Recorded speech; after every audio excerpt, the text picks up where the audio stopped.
पहले ही लिख ली गई होगी, क्योंकि अचानक से किसी पार्टी का ऐलान नहीं होता। इतना राजनीतिक आपको भी पता होगी, शायद मुझको भी पता है और सपा प्रमुख को भी पता होगा। कैसे देखेंगे इस अलगाव को और लखनऊ में कांग्रेस के विराज को?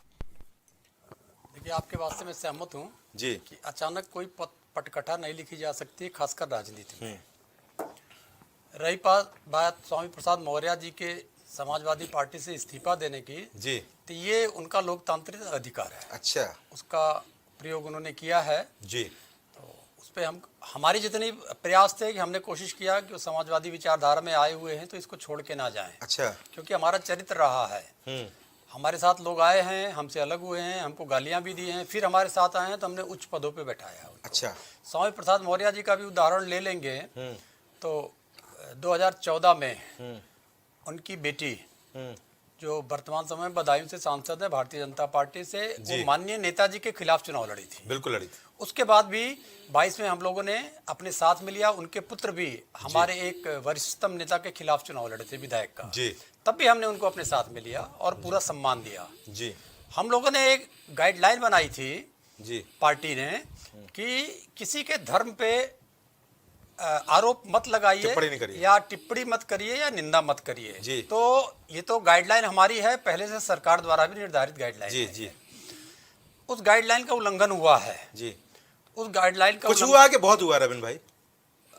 कई बार हुआ, उल्लंघन हुआ है, कई बार हुआ है। एक बार हो गलती, बार बार हो आदत, तो आदत थी। उस गाइडलाइन का उल्लंघन हुआ। उस गाइडलाइन के उल्लंघन पर भी हमारे नेतृत्व ने कभी भी उनके ऊपर सीधे टिप्पणी नहीं किया। अच्छा, जैसे हम प्रवक्तागण है, हमारी उच्च जो शीर्षक नेतागण हैं, उन लोगों ने यह जरूर कहा कि इस प्रकार की टिप्पणी उनकी अपनी व्यक्तिगत टिप्पणी हो सकती है। बिल्कुल, उस पर भी उनको समझ जाना चाहिए था और जो पार्टी का अनुशासन था उसी में चलना चाहिए था। नहीं संभले, इसका मतलब हो सकता है कोई पहले आगामी रणनीति रही हो।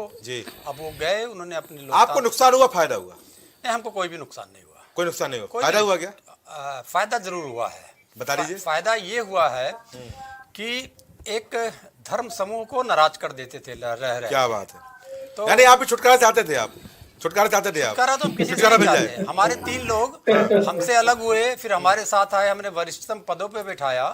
तो समाजवादी विचारधारा जो है, जो 90% जनता के लिए है, उसके साथ, जैसे हम कांग्रेस के विरोध में आए थे, लेकिन जब हमको लगा कि कांग्रेस के साथ चलने में 90% जनता का फायदा होगा तो हम कांग्रेस के साथ भी लंबे समय तक चले। अच्छा, तो ये इशू नहीं है हमारे लिए, हम किसी से छुटकारा नहीं चाहते। जी बिल्कुल। विषय है यहाँ पर गठबंधन का। जी, आज ही इंडिया गठबंधन को बहुत बड़ी जीत मिली है। जी, और भारतीय जनता पार्टी का चाल चरित्र, चेहरा, चिंतन सब सुप्रीम कोर्ट ने खोल के रख दिया। अच्छा, चंडीगढ़ के चुनाव में, मेयर के चुनाव में कुलदीप कुमार को माननीय उच्चतम न्यायालय ने विजय दिया है, जबकि Bharatiya Janata party floor management कर चुकी थी आपके पार्षदों को तोड़ के।